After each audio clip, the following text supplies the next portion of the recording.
نحمده ونصلي على رسوله الكريم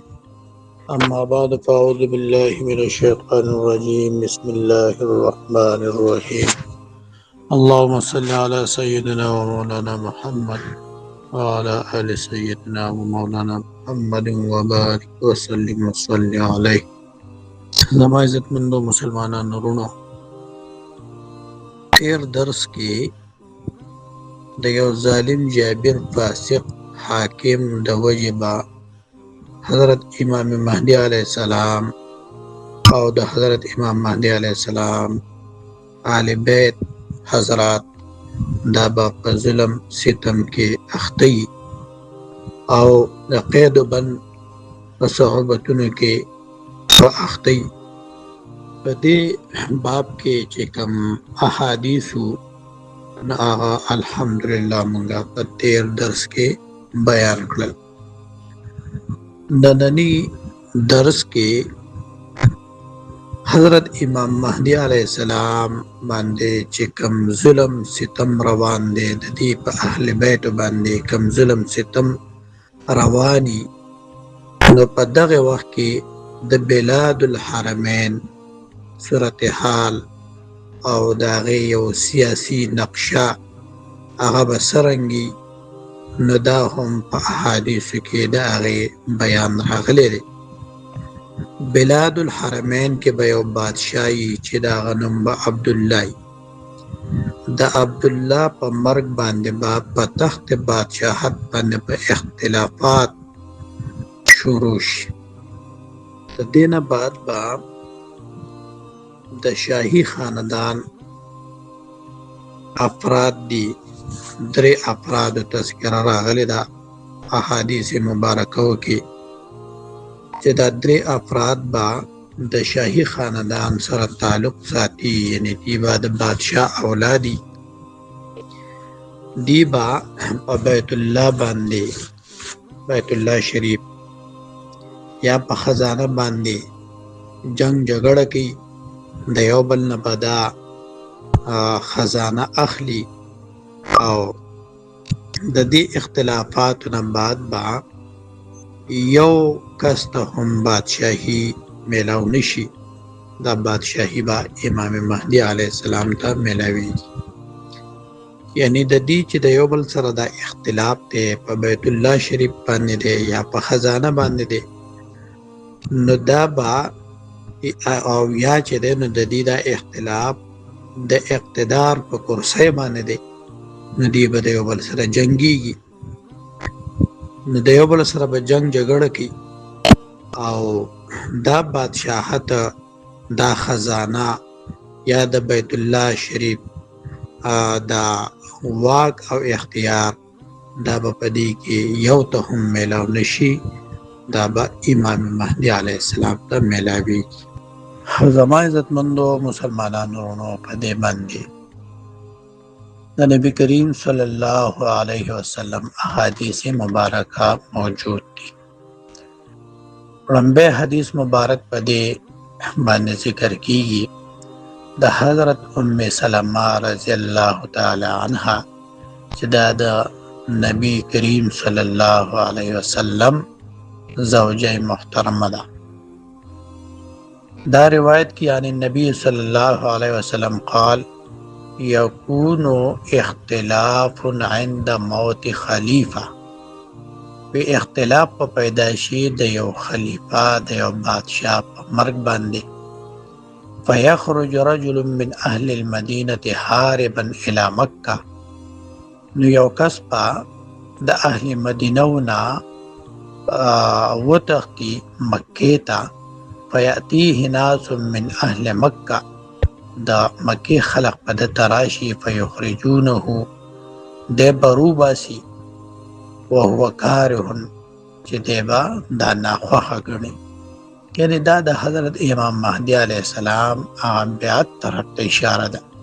چې حضرت امام مهدی علیه السلام نام بیعت اغستل کیږي نو دی به دا نه خوښي چې ماته خلافت میلاو شي او د خلقو مشري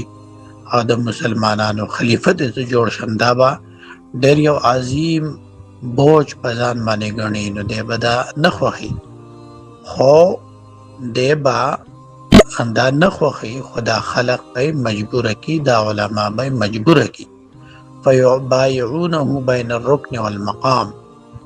د رکن او د مقام په منځ کې بعد د نه بیعت واخلي. ویبعث الیه بعث من الشام، نو بیا به د خلاف یو لښکر د شام نه راولېږلی شي. فیخسف بهم، نو هغه لښکر چې دی نو هغه به خسف کړی شي. لکه نور احادیث مبارکو کې راځي چې د بیدا په مقام کې به دغه لښکر چې کوم د سفیاني د طرف نه د حضرت امام مهدي علیه السلام او دغه د انصارو د مقابلې لپاره روان دی، نو دا به د بیدا په مقام کې خسف کړی شي. نو چې کله دا خسف وشو نو فتأتیه عصائب اهل العراق و ابدال اهل الشام، نو د عراق عصائب او د شام ابدال دا به ورته راشي. ثم ينشأ رجل من قريش اخواله كلب فيبعث إليهم بعثا فيظهرون عليهم، وذلك بعث كلب والخيبة لمن لم يشهد غنيمة كلب، فيقسم المال ويعمل في الناس بسنة نبيهم، ويلقي الإسلام بجيرانه إلى الأرض، فيلبث 7 سنين ثم يتوفى ويصلي عليه المسلمون. یعنی بیا به د قریشو یو کسی چې دغه معموزات چې دی نو دا به د بنو کلب د قبیلې سره تعلق ساتي، هغه به پاسي او د ده خلاف په امام مهدي علیه السلام یو لښکر ولیږي. هغه لښکر به په ده باندې فتح یاب شي. او حدیث مبارک کې فرمایي چې ناکامی ده او افسوس دی په هغه چا باندې چې د بنو کلب په غنیمت کې د ته حصه میلاو نشو، یعنی په دغه جنگ کې د شریک نشو او د چې دی نو په هغه غنیمت کې حصه د ته میلاو نشو، نو د دې انسان لپاره ناکامي ده او د ده لپاره افسوس دی. او د امام مهدي علیه السلام عدل او انصاف طرف ته په دې حدیث مبارک کې اشاره ده چې مال به تقسیمي په خلقو کې، خلقو له به مال ورکي او په خلقو کې بعد د خپل نبی صلی الله علیه وسلم د سنت مطابق فیصلې کی او په سنت باندې به چلیږي. او په دغه وخت کې با اسلام په پوره روی زمین باندې نافذ شي. ټول دنیا با د حضرت امام مهدی علیه السلام د خلافت ماتحت راشي. 2 کاله به حکومت کی، بیا به وفات شي او مسلمانان به په د جنازې منځ وکړي. زما عزتمندو دا حدیث مبارک د دې حواله ورکی اخرجه الجماعت من ائمه الحديث في كتبهم. یو جماعت د حدیث د امامانو په خپل کتابونو کې دا روایت نقل کړی دی. ابو داود شریف، ترمذی، ابن ماجه او امام نسائی، امام احمد ابن حنبل او امام بیهقی الباس والنشور د ټول حضراتو دا حدیث مبارک په خپل کتابونو کې ذکر کړی دی. زما عزتمندو مسلمانانو ورونو، احادیث مبارکو کې چې کوم بیان راغلی دی نو دا خو وحی ده. احادیث مبارکه دا هم وحی ده، وحی غیر مطلوب. خو د حدیث تطبیق کول په یو واقعه باندې دا اجتهاد دی. نو په وحی کې احتمال د خطا نشته دی. اجتهاد چونکه انسانی عمل دی د مجتهد، نو په دې کې احتمال د خطا هم شته دی، احتمال د ثواب پکې هم شته دی، د حق پکې هم شته دی. اوس حدیث مبارک کې په صراحت سره نوم د دې بادشاہ ذکر شوی دی عبدالله. نو د عربو په حکمرانانو کې شاه عبدالله دا یو حکمران تیر شوی دی چې د شاه عبدالله وفات په 2015 کې شوی دی او د هغه د بادشاه په وفات سره به د دریو کسانو په منځ کې اختلاف پیدا شي نو دا اختلاف چې دی نو اختلاف د سعودي په خاندان کې دا د دغه وخت نه شروع دی یعنی دا د دې حدیث تطبیق ممکنه تور دا د دې حدیث تطبیق کېدی شي شاید چې د دې حدیث نه دغه اختلاف مرادي دا کم اختلاف چې د عربو په حکمرانانو کې چې د نه شروع دی هغه اختلاف تر اوسه پورې چې د نه هغه چلیږي او بلکې د شاهي خاندان د عربو چې کوم حضرات با خبر دي د عالمي منظرنامې نه د عالمي خبرونو نه ناغي په دې خبره باندې پوه دي چې د عربو په دې بادشاهانو کې چې کم اختلافات دغه وخت نه شروع شوي دي نو چې هغه څومره حد ته چې د زیات حد ته رسیدلی دي مطلب هغه کې پایرنګونه په یو بل باندې شوي دي د یو بل خلاف چې د په هغه کې مختلف قسم حربي د یو بل د ختمولو د استعمال شوي دي او وسوم په هغه کې بعضې افراد چې د بې ګناه په قید کې دي کنه نو د حدیث مبارک کې چې د کوم سیاسي منظرنامه ښودلې شوې ده نو تطبیق ته او دا تطبیق هم چې د عام علماو نه دی کړی دا ډېر پوه حضرات دي ډېر په دې فن کې او په دې